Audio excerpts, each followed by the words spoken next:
All right. Welcome back to the channel. Today we're outside the garage and I have 3 very crusty Hondas in my driveway, and we're going to discuss why I have 3 crusty Hondas.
Ooh.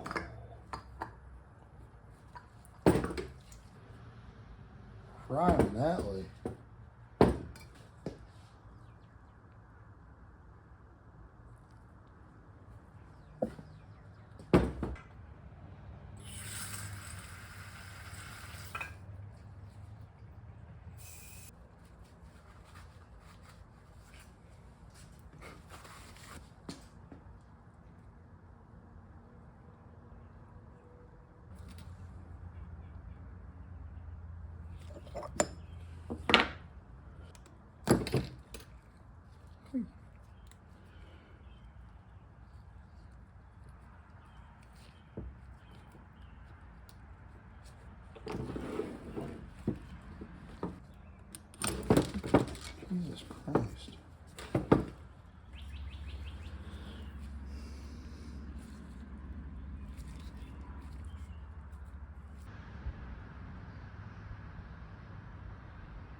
Hmm.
Might need a little choke.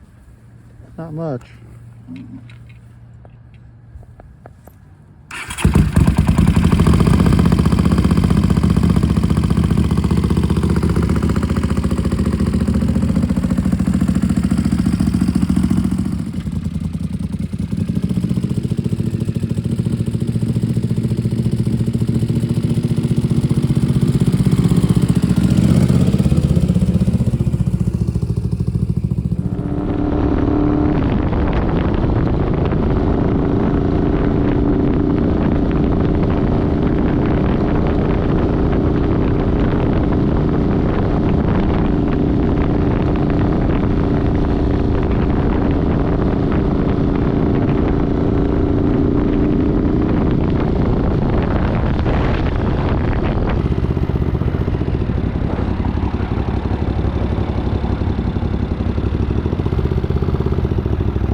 Yeah.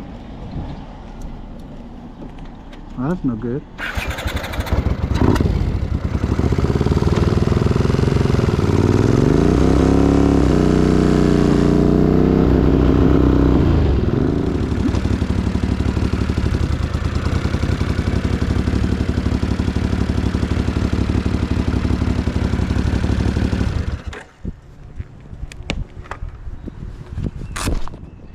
She feels good as far as the suspension rolling with it. I'm cool with it, you know. It's not a horrible, it's not, I haven't hit anything rough enough for it to like kick my ass yet, but it's like kind of on par with the Sportster as far as the ridiculous suspension in the back. Yeah, I mean, the only issue is just the fuel cut, like, you know, it won't rev past a certain point. So I'm like, you know, mid RPM. it's like, it's got to be around like 3,000 RPMs. After that, the fuel, like, you can give it more, it's just, you know, like it's got to cut. So I don't know what the deal is. There's a number of things there. And it's an untested, like, exhaust and carb setup. Sure, yeah. So it might need more fueling. You Yep. can also pull the plugs and see if those are old or fouled. Yep.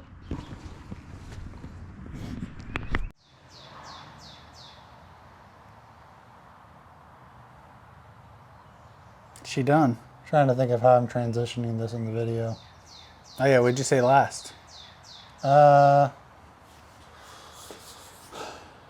the last scene, you were taking the bike down the road and it was kind of cutting out. So basically, it was a few days later. We've gone down a rabbit hole. You went down a rabbit hole.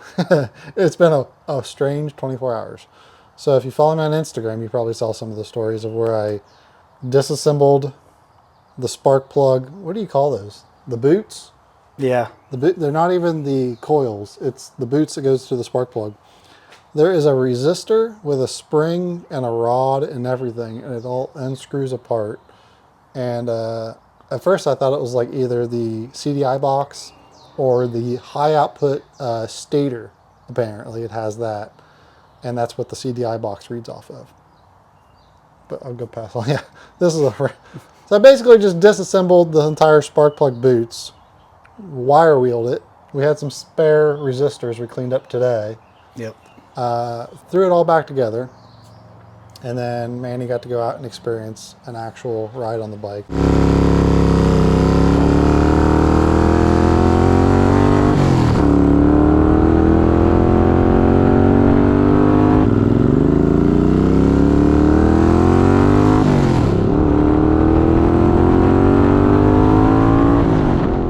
So now, the original video from October 13th, 2024, of when I had all your shit projects in the driveway.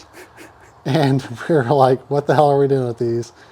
And of course, I think I've said before, if you followed any of the previous videos, the original green one then got a different tank and I polished the hell out of it and did a bunch of service.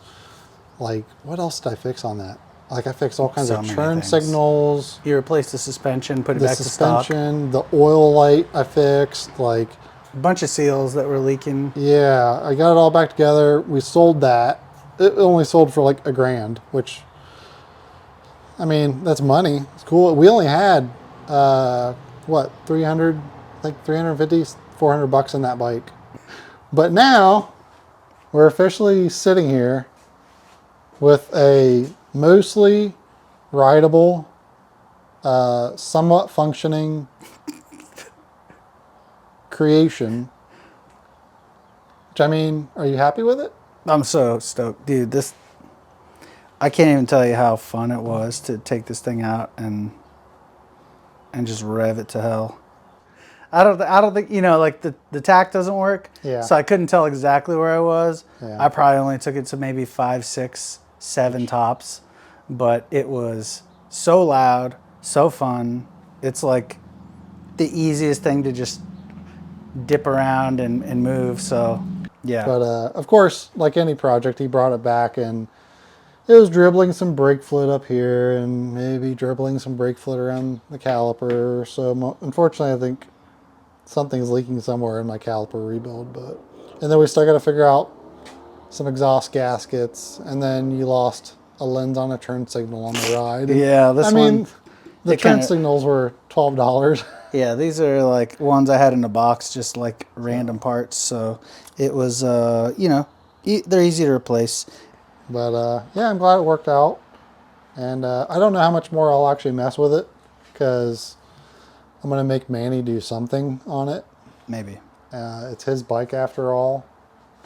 Anyways, I think that's what we're going to call it. Probably for this entire video series. I don't even know how many hours I have of footage between all the videos I've done over the last, like, roughly 2 years, maybe a little under 2 years. Hundreds of hours of footage. I don't know how many hours I spent researching crap on these in the garage. The rabbit holes I've gone down to learn about spark plug wires and the wiring and just all those tidbits. It's been a strange, long trip. Anyways, Super thankful for the CX500 forums. Shout out Sidecar Bob. yeah, thanks for giving me a project or two when I was looking for them. I definitely learned a lot about shitbox bikes. But Yeah. now it's like I know how to work around them, and I've learned quite a few things, and I don't know, that's all what it's all about, is kind of getting some new skills under my belt. I never imagined an old bike could be so complicated, but the more we kind of like poked at everything, there's more complexity than what you would imagine to just about every piece of it. That's what we're going to call it for this one. If you don't know anything about this whole build series and you're just now watching this episode, go check out the playlist. I'll put a link in the description. And hours and hours of content. I know a lot of people have said they've owned these bikes, and then these were some of their first bikes, and that's pretty cool. I'm glad I never owned one. I've just worked on them. Anyways, that's all I have to say. Anything else to say? Nope. I'm stoked to ride it. Can't wait to take it out. And I don't know, if you live in Ohio, maybe you'll see it at a bike show. Cool. All right. With that said, thanks for watching. Until next time, take it easy.